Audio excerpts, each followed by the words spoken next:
This program is intended for informational and educational purposes only. All views and opinions expressed are the views and opinions of the individuals and sponsors presenting them, and not the LTB network. Enjoy the show.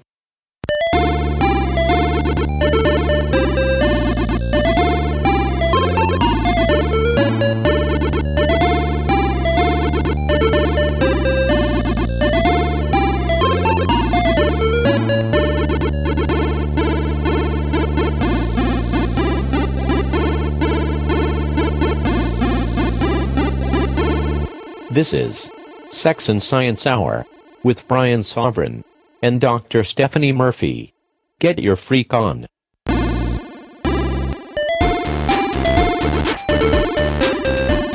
This is Sex and Science Hour, Episode 7. Welcome to the show. Yeah. I'm Stephanie, you're Brian. Of course. Thank you for joining us today. Sex and Science Hour is on the Let's Talk Bitcoin network. We are so happy to be here.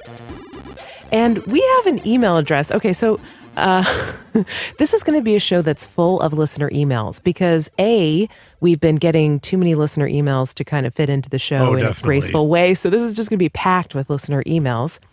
And second of all, by the time this airs, I'm actually going to be out of town. So we're actually pre-recording this show. Yeah, way ahead of time. So since we can't predict the future, we're just going to do timeless stuff and hope that you enjoy it. This isn't really a news show anyway. You know, sometimes we do have news articles, but they're not particularly timely news. It's not current events. I mean, this is fun. Yeah, exactly. We didn't, when we started the show, we really didn't want to do like anything serious. Like I couldn't handle doing another serious show because I'm already a part of several serious podcasts, which is great. I love being taken seriously and everything, but I need some silly time too. So Sex and Science Hour is the time to unwind and have fun.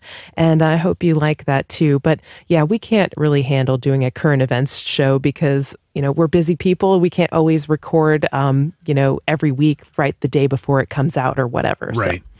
So bear with us and hope you enjoy the show anyway. I think people like it. We've been getting a lot of good feedback from our listeners. Oh, yeah. I mean, well, like you said, we get so many emails. I mean, a lot of people are listening. A lot of people have a lot they want to say, and I love it. Yes. Even if they disagree, I love it. Even if they disagree or even if they have complaints, that's fine with us. And this first email that I want to talk about is a complaint. So brace yourself, Brian. This is a theme that's been coming up on the show a lot. He starts off by saying, and this is from Steven. And he starts off by saying that he freaking loves our show. So thank you, Steven. We freaking love you too. Yes, we do. But then he says that it sounds like he was really excited to listen to the episode which we had titled Sadoji Nakamoto, where we talked about your friend who had posted on Facebook that she was a Doge millionaire. And we were very skeptical of that claim because the market cap is only like $70 million. So she would have to have a lot of Doge, hence then she would have to be Sadoji Nakamoto, the creator of Doge, which isn't really the creator of Doge. No. I don't know who it is, but it's not Sadoji Nakamoto. Bill that was just a joke. Yeah. Anyway, go ahead. Bill Gates? No. Not even, no. Bill Doge? Anyway, so he was listening to that episode and he was really excited because he is part of the Dogecoin community. But he said that the time we spent discussing Doge was very disappointing. Our statements were rooted in ignorance rather than truth, almost like the way that the mainstream media covers Bitcoin. And he said, while Dogecoin was conceived and brought into existence purely as a joke, it has evolved into so much more than that. The fact is that the Dogecoin subreddit did indeed rally behind a fundraiser by the Dogecoin Foundation to send the Jamaican bobsled team to Sochi. Over 27 million Doge were amassed at the address and converted to fiat via Bitcoin for a donation of over $30,000. If that wasn't enough, upon hearing that the Indian loser Shiva Keshavan would also not have the funds to get to Sochi, the community managed to raise 4.5 million Doge in about 7 days in order to contribute over $6,000. Although the Indian Ministry of Sports ended up pulling through and funding their trip, the money was then forwarded to Doge for Kids, another Dogecoin Foundation initiative in support of Four Paws for Ability, which probably does like helper dogs. What are they called? The guide dogs. Yeah. Yeah. So while our community may be relatively unknown beyond Reddit and our currency denominations may require too many zeros to express any value, which might not be a bad thing, we do very real fundraising work, and that is no joke. You can see what else the Dogecoin Foundation is currently working on here. I look forward to seeing next week's episode. P.S. This email contains solely my opinion and should not be construed as any statement of opinion by r/Dogecoin or the Dogecoin Foundation. There's a Dogecoin Foundation? Yes. Okay. All that sounds so nice. And it's so nice. Yes, I agree. And Stephen, we're sorry. Okay, perhaps our statements were rooted in ignorance. However, I'm going to defend being skeptical of everything because when I hear an article that says, "Oh yeah, we sent the Jamaican bobsled team to the Olympics," that sounds like BS. I mean, it sounds like a joke. Well, it sounds like a movie, which it was. Right. We've heard this movie before, right? Exactly. And so I was, I thought, okay, it must be a joke before that. And we actually tried investigating this. We couldn't find a video. We couldn't I barely found a video. Yeah, I mean, we couldn't really find much that verified it. So, in the spirit of being kind of skeptical of everything and not trying not to be too credulous, lest you get fooled, scammed, or made to look like an idiot, we decided to err on the side of caution and not believe the story. But perhaps he's saying it's really true. But, I can't believe, I really, I feel so bad because if this is all true, then you have my highest respect. Please make no mistake. Good but for you. I still don't know that even any of that's all real. You think he's making up the whole email? I don't know because, you should have seen, this one friend of mine, you should have seen what she wrote up. And a whole bunch of people that don't know anything about Bitcoin, let alone Dogecoin, were like, wow, how did this happen? And they weren't joking around. I know who they are. These people are in their 60s, and they have no idea what she's talking about. Some of them were younger though, and they still didn't know what she was talking about. And she just kept playing it up. And that's part of the fun with Doge, I guess. Yeah, and continuing with her, her play, she said, yeah, we even sent a Jamaican bobsled team and all this stuff. So it was mixing up with things that weren't obviously not true. That may be true and that clearly aren't. Mm-hmm. Yeah. But I just, with the whole Dogecoin thing, I don't know what to believe. I avoid it. Yeah, it's one of those things that makes me say I don't know what's real. I mean, I'm going to say right now, I'm willing to say, yeah, they did do all that fundraising and that's great. Thank you so much. It's really important to do cryptocurrency charitable projects and I really value them. Thank you, Doge community. And they are cool. They're fun. They make funny tweets and haha, cute memes and so forth. To the moon. That's great. And they have raised the awareness of cryptocurrency. Totally. Sure. I mean, I give them credit for that. And I'm totally willing to credit. And I'll believe that story, if he says that's true.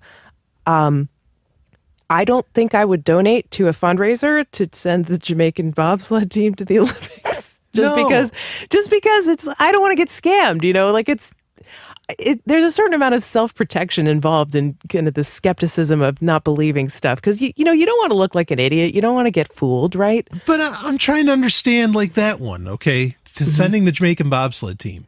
Why do something that sounds like a joke if it's not a joke? Right. If the Bitcoin community wouldn't get behind that, why would the Doge community, because the Doge community, I assume, is a very small percentage of the Bitcoin community. Mm-hmm. Okay. And in fact, they're the next level because, they're very much into the crypto stuff and all that. And I have a hard time believing that the Jamaican bobsled team would interest them at all. I don't get it. I don't see the Bitcoin, you know what I mean? I don't see the Bitcoin community being, rah-rah Olympics, rah-rah sports, maybe that's just my aspect, my view. That's your two Doges. Yeah. Well, he did send links in his email, so we'll put the links in the show notes and everything. So he's got some stuff to back it up. So Stephen, thank you for your email. Thank you for not writing off our show because we were perhaps a little ignorant or a little bit cautiously skeptical about Doge. We did try to research it, but we're busy. We can't verify every single claim that we read on the internet. So we appreciate your thoughts. And Brian, did you hear that China, speaking of ridiculous stuff, China has banned QR codes, buying stuff with QR codes? I heard which something is bad about for this. Bitcoin. So the idea is that, when people scan a QR code, for anybody who doesn't know, is like a barcode, but with your phone, you scan this funny looking square and it tells your phone some information. And, it is possible that sometimes Bitcoin addresses or other payment information is encoded in those, and you would scan it to pay. Or, you could do virtual credit card type thing, which uses QR codes, which is apparently there was some company in China who was saying that they're going to do that. But they were concerned that sometimes QR codes could contain like some scammy information or take people to a fake website or somehow scam them out of their money or steal their info. Sure, I could see that. The way they can just like outlaw an image. Yeah, that's nuts. Is Can you scary. believe that? It's just like that's a pretty big area of free speech to be just bringing the hammer down on, Right. QR codes, sure, you could say anything you want with a QR code. Maybe you could encode some scammy information that was meant to defraud people, but the fraud is the thing to worry about, not the QR code. It's just another example of sort of a blanket ban on a certain technology that is neutral and can be used for a lot of different things. And they say, oh no, it could be used for bad, so we're going to ban everything. Yeah, all it really takes, there's a simple fix for this as far as for Bitcoin goes. Mm-hmm. It's as simple as you just create, you use a technology like Google Translate where it can accurately read, words, and thus it could scan, instead of a QR code, it could just scan the physical address, as it is, and then just input that into a wallet, on the phone. Somehow I doubt that people are just going to say, oh, okay, I'm going to stop using my Bitcoin wallet. I'm going to not use the QR code. Somehow I doubt that that's actually going to happen. That's not happening. The virtual credit card thing, this is happening with like gift card companies like Gift and eGifter. Well, a virtual credit card could be more secure than a real credit card. I think so. What other mechanism of payment is there? Like, hey, you need this account number and the information on this card to pull transactions out of this account, and here's all the information. I'll just give it to anyone I want to send a payment to, and it never changes. And credit cards get stolen all the time. Oh yeah, well that's one of the advantages to this is that if your phone gets stolen, it's easy enough to have software that wipes your phone, or to even like call your carrier, and your carrier will wipe it for you. Granted, I understand the end of the line security concerns about that one, but if someone steals your credit card, they've got to, you can wipe your phone pretty instantaneously, or your phone can be locked. Yeah, but that's where your credit card is not locked. Yeah, you got a PIN number, but that's normally for debit functions, not credit functions. Yeah. So this is a huge leap in security, in my opinion, to the good, doing virtual credit cards. The security solutions are going to be technological, right? They're not going to come from just banning it. The solutions that bring greater security are also going to be technological. So remote wipes on phones, and defense software that will tell you whether you're really visiting an actual website, and SSLs or certificates and all that crap. So the solution is not to bring down the hammer. But the good news is that I don't think people will actually stop using QR codes anytime soon. No, or Bitcoin in China. They won't. And this is a meaningless, because like I said, you could just like as Russia easily banning Bitcoins. Fine, you ban QR codes, then you'll just have the number for your credit card and the info on the screen, and you'll use that, and you'll just scan those numbers, instead of an actual QR code. QR codes just make it neat. They just make it easy. I use them for virtual business cards and stuff. That's a useful use of a QR code. Yeah, but there's plenty of ways to still do the same tech, the same virtual credit cards and all that without QR codes. This isn't going to stop anything. In a much more secure way. Sure. So speaking of people being taken to websites that they may not have expected, there must be a lot of people getting defrauded with porn QR codes in the southern U.S. in the Bible Belt. No. Because apparently some analysis has shown from Pornhub, which is one of the biggest porn sites in the world, that there are the the Bible Belt region of the U.S. has the most hits as far as Pornhub viewers. What? The majority, and actually it's the most hits in gay porn. So Pornhub reports that the majority of states with a high percentage of gay viewers is in the South. Okay, now you see, look, Satan has to work extra hard in the Bible Belt. Okay, that's Must what's be working going on. overtime, right? He is bringing on the gay white man that. Oh God!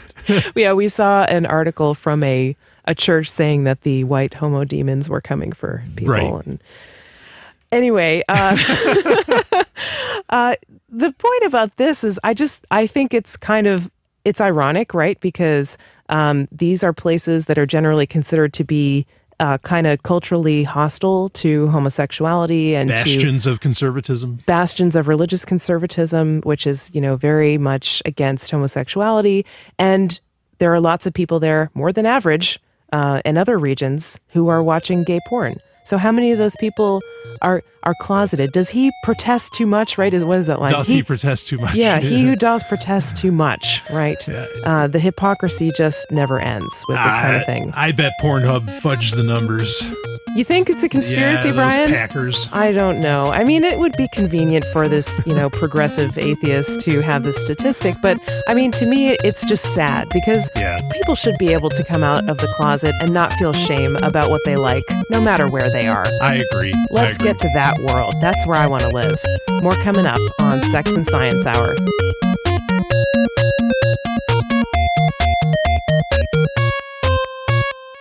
Sex and Science Hour is part of the Let's Talk Bitcoin network, and we are so excited. Wait a minute. What's Bitcoin?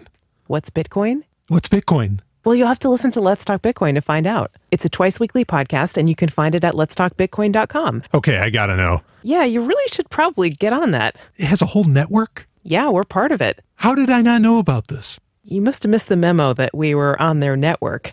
Anyway, now back to Sex and Science Hour. Here at Sex and Science Hour, we love EasyDNS. They let you register domains, handle security for your website, email addresses, pretty much anything related to DNS or domain names, they can do it. They have a friendly staff of actual human beings, so if you need customer support, they will always be there for you. Plus, they are outspoken advocates for your internet freedom. And they take Bitcoin, of course. They now have fully managed WordPress and web hosting too, so you can do everything you need related to your website from EasyDNS. Take a look at their website at easydns.com. We think you'll like what you see. Trust easydns.com for your DNS and web hosting needs. Now back to Sex and Science Hour.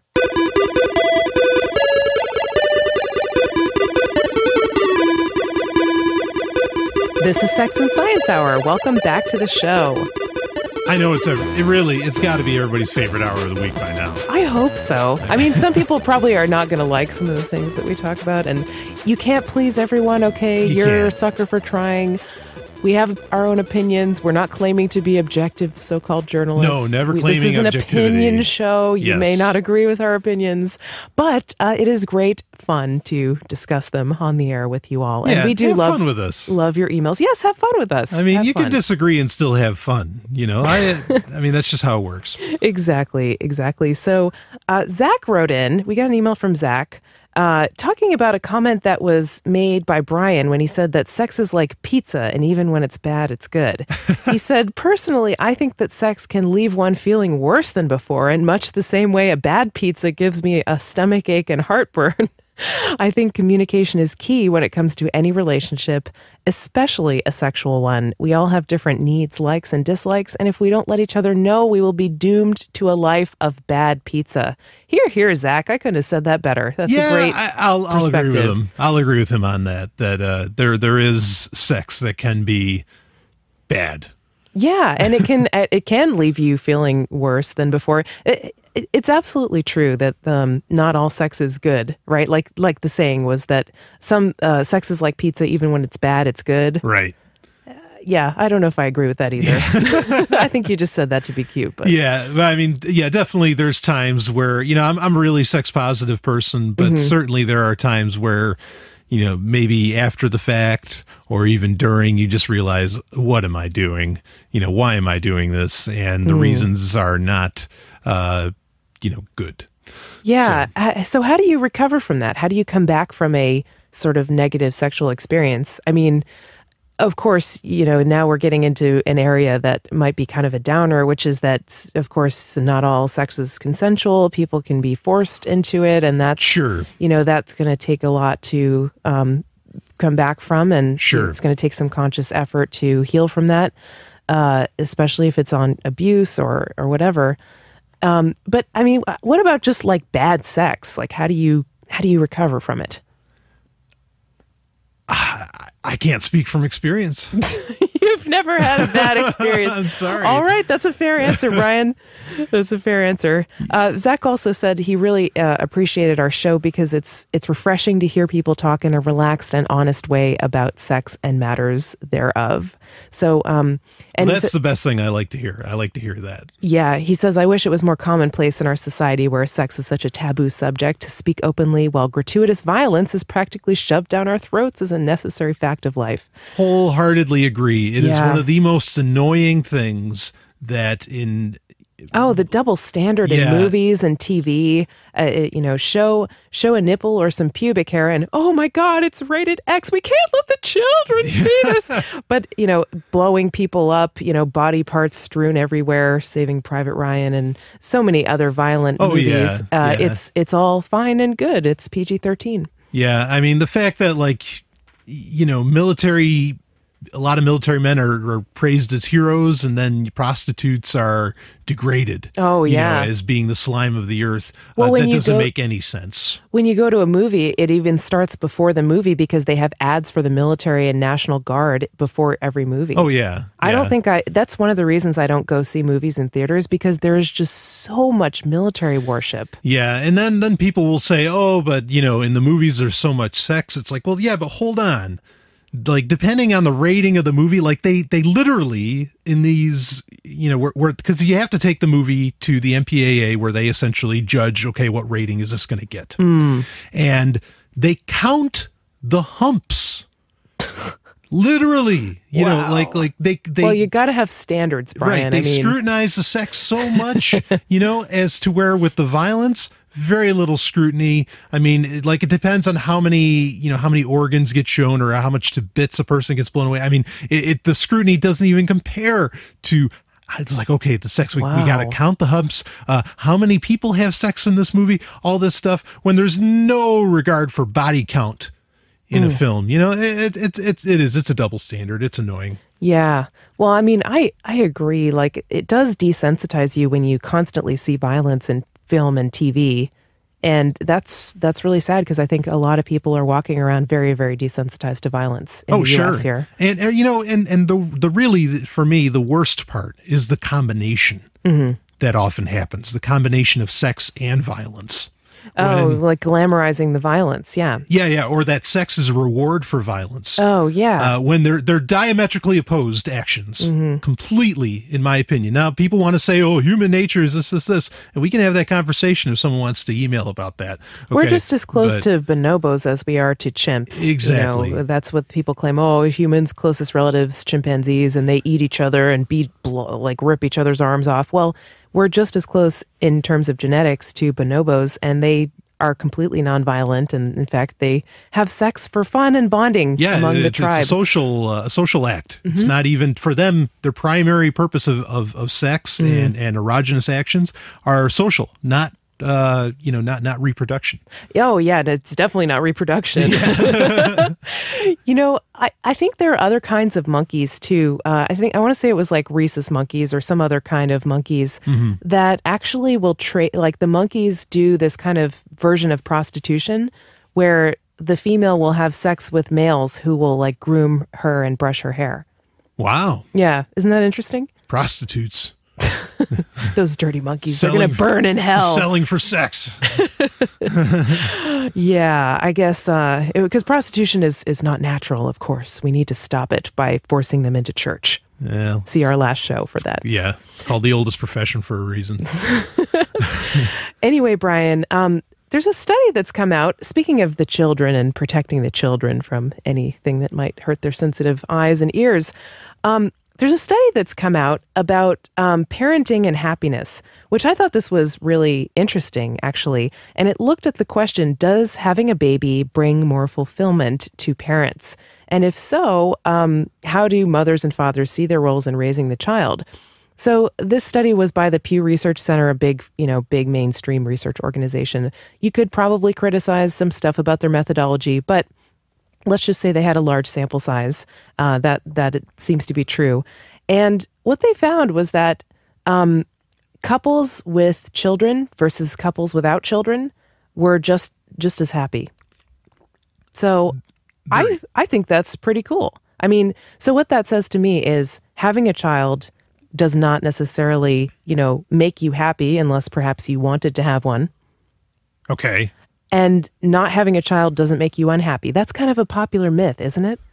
It's like, if you don't have children, you're going to be unfulfilled. Right. We had somebody comment to us. So you and I are together and we are child-free by choice. This is a conscious choice. We do not want to have kids, and we've thought a lot about it and come out with that decision and are happy with that. We had somebody post to us on Facebook that if you don't have children, you're just turning food into poop. You have no purpose in life. I'll never forget that. So, Brian, do you feel like you're just turning food into poop with no meaning in your life without having children? I feel so fulfilled. I feel great. Like to me, there are a lot of things that I would like to do in my life. And there are things that I want to do and that I want to have a chance to experience and work at and master and so forth. And having children just doesn't fit in with that. I like children. I respect them. And I think they're people, which is more than some people think about them. Yeah. But I just don't want them. Yeah. The things I wish to do in life, the things I do in life are antithetical to allowing me to properly take care of a child. A child requires, and this is so much attention, so much time. Rightfully so. Mm-hmm. If you want this child to grow up healthy, emotionally, physically, and I am not willing to, do a half-butt job on that. Mm-hmm. Okay. I refuse. Or to sacrifice your time that you want to use for yourself.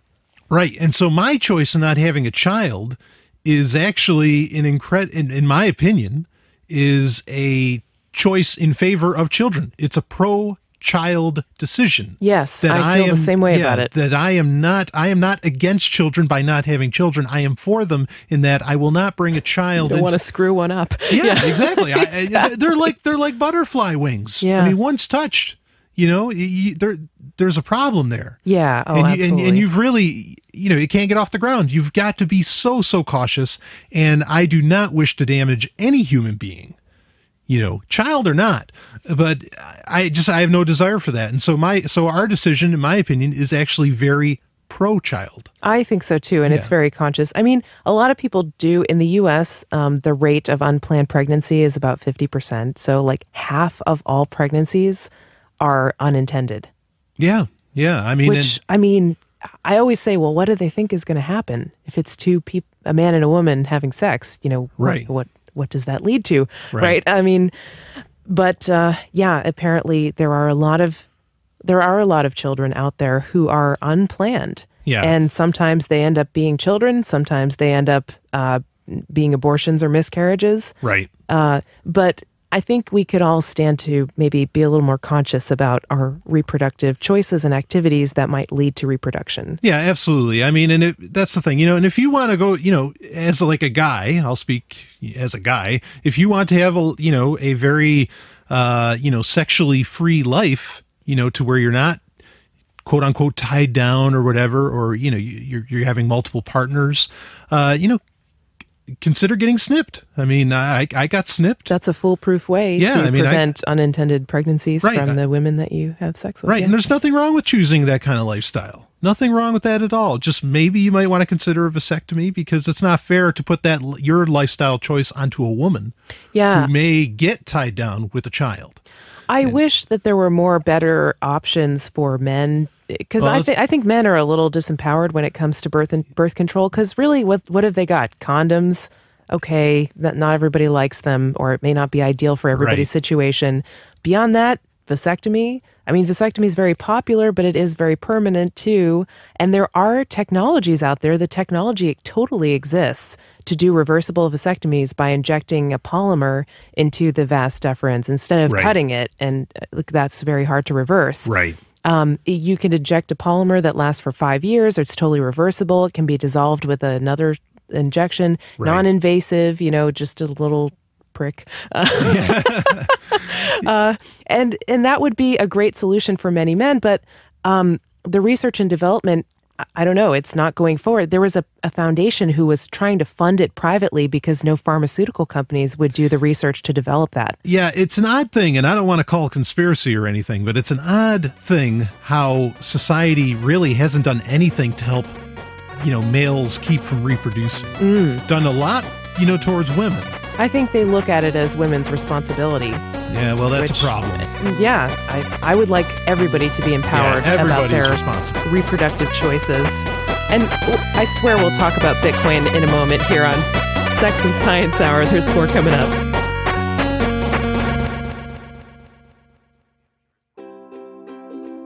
Sex and Science Hour is looking for sponsors. We do our best to do an entertaining show that is heard by thousands of people each week. Do you have a project, business, product, or service that could match our audience's interests? Let us know. Contact Brian at letstalkbitcoin.com to find out more. That's Brian with an I at letstalkbitcoin.com.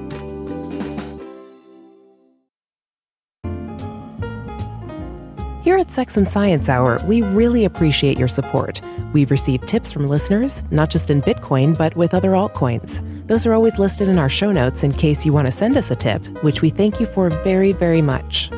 If you don't have Bitcoins, altcoins, or you just want to send us a tip in a way that's free to you, all you have to do is click on something, then you can help us out. Simply do your normal shopping on Amazon through our Amazon affiliate links. Those are listed in our show notes, and we've got Amazon US, UK, and Canada for you. Thank you so much for all your support. And now, back to the show.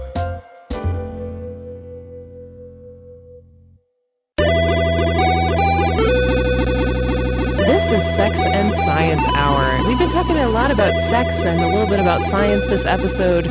And I think now it's time to talk about Bitcoin. Maybe we should have called the show Sex, Science, and Bitcoin Hour, but that didn't really flow. Yeah, then it doesn't have the great acronym of SASH. Yeah. Sex and Science Hour. I SASH. love that. SASH. Yeah, it has that sachet. Sachet. Anyway, we are on the Let's Talk Bitcoin network, and a lot of our focus, part of science is technology, of course, and part of technology is Bitcoin, something we're very excited about, right? We should have called the show Sex, Litecoin, and Science. Then it would have been slash.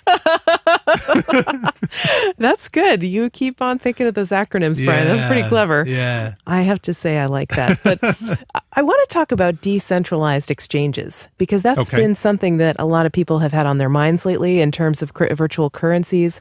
We've seen all kinds of big problems with the big centralized exchanges like Mt. Gox, of course, but not just Mt. Gox. Of course, there have been a lot of exchanges that have had funds seized, that have had hacks, that have had customer withdrawal issues. And Mt. Gox is probably the most famous, but there certainly have been others.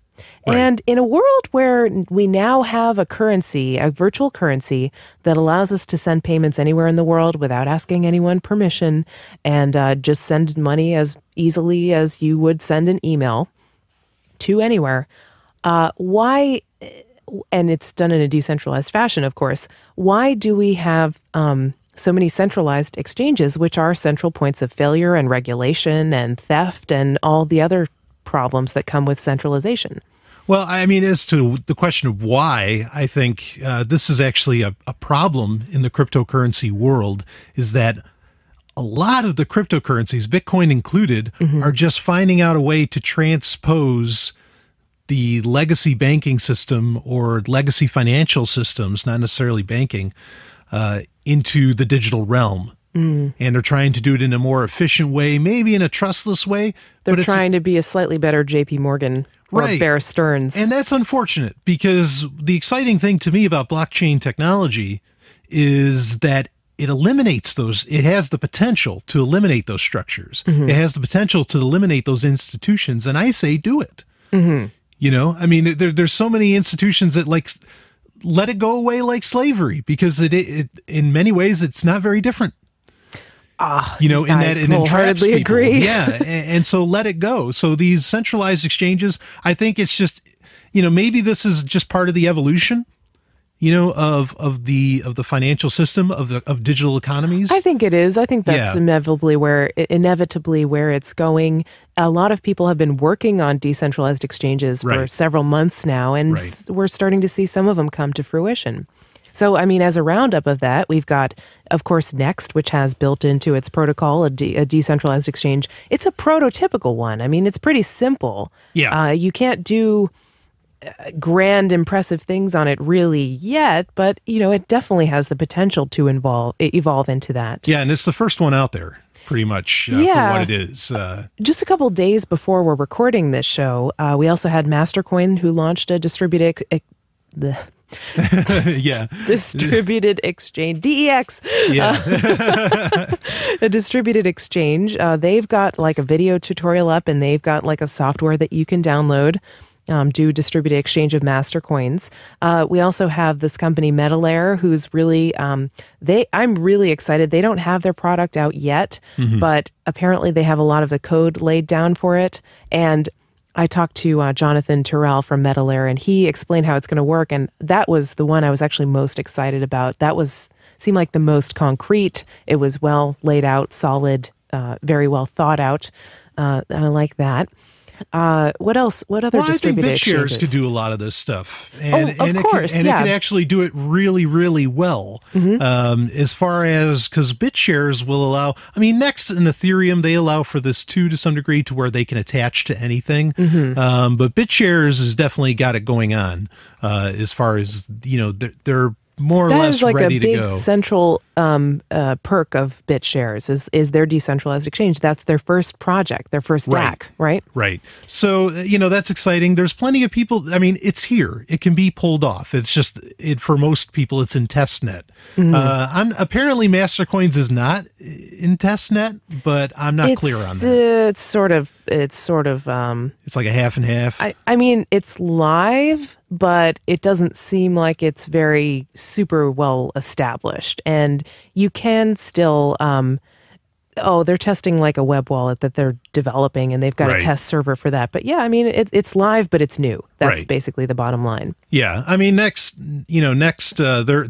their asset exchange is on the testnet. You know, that's not live yet. It beat everybody to the punch. Testnet. BitShares, do they have anything you can test Ethereum's yet? barely testnet. Nothing against Ethereum. I'm just saying. It's not ready yet for prime time. But what about BitShares? I mean, do they have anything that you can actually use at this point? Or well, they at least have the system that you can start buying into. Which I guess you could say you can do with Next, right, and Mastercoin, but I mean, you have BitAngels, or not BitAngels. The Angel Shares, Angel Shares, BitShares, and BitShares PTS. Yeah, I mean, it's really interesting. I would say that if one distributed exchange is good, then more than one distributed exchange is even better. Well, we don't want it. We don't want all the traffic to be centralized, even if it's on a distributed exchange. Yeah, I mean, and I even like I interviewed Brian Page, and he said, "Look, there's room from BitShares, and he said, look, you know, there's room for all of this." You know, for all these different companies, there doesn't just have to be one,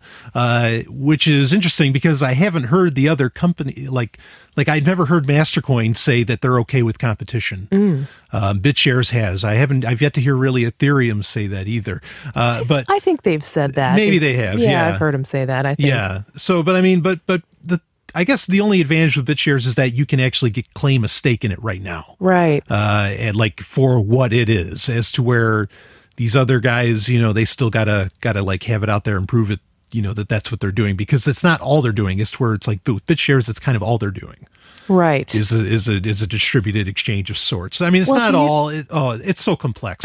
We're moving into a totally new world. The legacy system is going away. That's what I was gonna bring up. Do you think in 6 months all the trading is going to be taking place on decentralized exchanges? Because I can kind of see where that's going, but it may take a little while for people to get used to that idea and to get comfortable with it, because they are used to doing trading on centralized, like they're used to the New York Stock Exchange, right?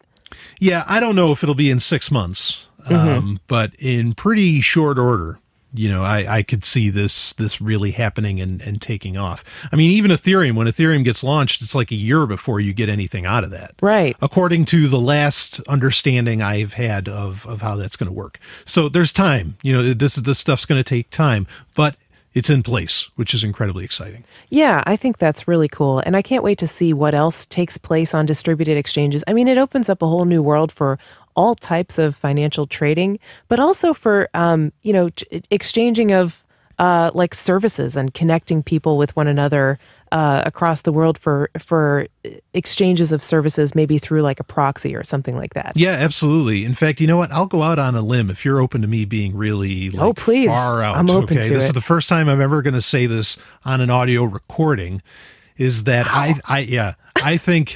and people are probably going to email me like crazy saying, "Oh, you don't understand Mastercoin, or you don't understand Ethereum, or whatever." And maybe we don't understand them too well. Maybe not. Hard to understand. Maybe not. I'm a pretty smart guy, but maybe I don't get it. Anyway, the limb I'm going to go out on is that the way that decentralized exchanges and a lot of these ideas like Ethereum Next and BitShares are talking about, and I love them all, is that they may actually eliminate what we know of as money.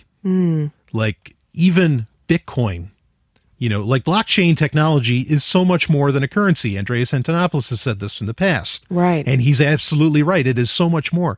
We may get to the point where, the reason money was developed was so that, you could actually trade a flint arrowhead for a shovel. Or, so that you didn't have to trade those things anymore, because you can't split a shovel in half and a flint arrowhead isn't worth a shovel. So you had to come up with a medium of exchange. That's why money was invented. Okay. Right. But now we may get to the point with blockchain technology where you would actually give a person 1/10 of a percentile of your car as payment. Yeah. Okay? Ownership of it. Right. Where they have like a stake in your car. Yeah, through something like colored coins or a similar concept. Well, that's what all these ideas tokens very much that are. represent Tokens, ownership right. of a physical good or asset or whatever. Right. So the idea of money as we know it, as in the accumulation of wealth, the accumulation of like dollar bills, that may go away. I'm going out on a limb on that. That's a really far out idea. I totally understand. But I think that's where a lot of this technology is leading towards. To where, what you have is literally based upon what you own, not on the accumulation of numbers. So anyway, just tossing that out there. Brian, I love it when you go out on a limb. It's risky. Thank you for doing that. But, if you don't take risks, we'll never get never get known for anything. Risk is the spice of life. No doubt about that. Right. I take risks all the time. And I failed at times, but boy, is it worth it? Well, you don't want to be neutral, especially when it comes to the net. And speaking of which, that was a terrible segue. I have a question about net neutrality, which I was desperately trying to segue into. So you ready for this, Brian? Let's do it. Okay, Joe writes in and says, I was just listening to your latest Free Talk Live, which is Brian and I's other project. On Sunday nights, we host the nationally syndicated radio show Free Talk Live. And by the way, if you want to call us and talk to us live, you can call Free Talk Live at freetalklive.com on Sunday nights. Get the details there. Yeah, we're not on the other 6 nights. It's a 7-night show, but we are on Sunday nights. And you can call in asking questions about what you heard on this show. That's okay. We're all the hosts. Everybody's okay with that because everybody does a lot of projects. Yeah, we kind of mix everything together. Yeah. It's a show. It's an open phone show, so you can talk about whatever you want to talk about. So call in with whatever you want to call in with. Right. Okay, so Joe says, I was listening to Free Talk Live and I got wondering what a liberty-minded person like yourself thinks about the gutting of the net neutrality regulations by the FCC recently. Now, ISP companies are charging high-volume services like Netflix higher per-bit bandwidth charges than the other services. And since ISPs like Verizon and Comcast also produce content, they are free to offer their content and service at lower rates than, say, Netflix or Hulu, or use the income from them to finance competitive content. This could lead to a situation where ISPs become like the railroad monopolies of the 1800s. Eventually, the ISPs would control not only bandwidth delivery, but the content that flows over it. They drove out all the competitors for both bandwidth and content, or they drive out all the competitors for both bandwidth and content. This is why the common carriage laws were passed. Thanks, Joe. Okay. What do you think, Brian? Is the internet going to become monopolized by certain ISPs who control everything without the protection of the government? Okay. You have to understand where net neutrality starts. And it starts from a system called corporatism, which is an unholy union of corporations and the state at any level. Okay. There are net neutrality. People want to like blame one side. One side wants to blame the government. The other side says, "Oh no, the government's not the problem. It's the companies. It's the companies." And they're both to blame. They're both at fault because one's lobbying the other, and the other exists allowing the system, allowing the lobby to have that kind of control. Yeah, I mean, but I think before we have a discussion about net neutrality, we have to kind of examine how did ISPs get to the state where they are today, which is that there are very few of them, and there are big conglomerates. Right. Those all exist at the behest of the state, and in fact, they lobby federal, state, and local governments for laws that keep out competition and ensure that they do have monopolies. I mean, if you look at maps of the coverage of certain ISPs in geographic regions, it is literally like one ISP covers a giant swath of land, and there's really not much competition in terms of who you can get internet service from. Right. And so that to me is a big problem. They actually have laws about laying down fiber, where you can't just go and lay down fiber. You have to get the city council permission, and they're in the pocket of Comcast or Verizon or whatever. Right. And it just doesn't happen. And so until we find solutions around this that lower the barriers for entry for other ISPs to come in and compete, it's not going to solve the problem because that's the root of it. It's not... Net neutrality, regulated by the government and enforced by the government, is a Band-Aid to fix a problem that already exists, but it doesn't address the root issue. No. It's people are saying we need the government to make a law that mandates that the ISPs don't charge different prices for different bandwidth or whatever, when that wouldn't be a problem necessarily if there was more competition in who can be an ISP. Yeah, right? Exactly. I mean, government...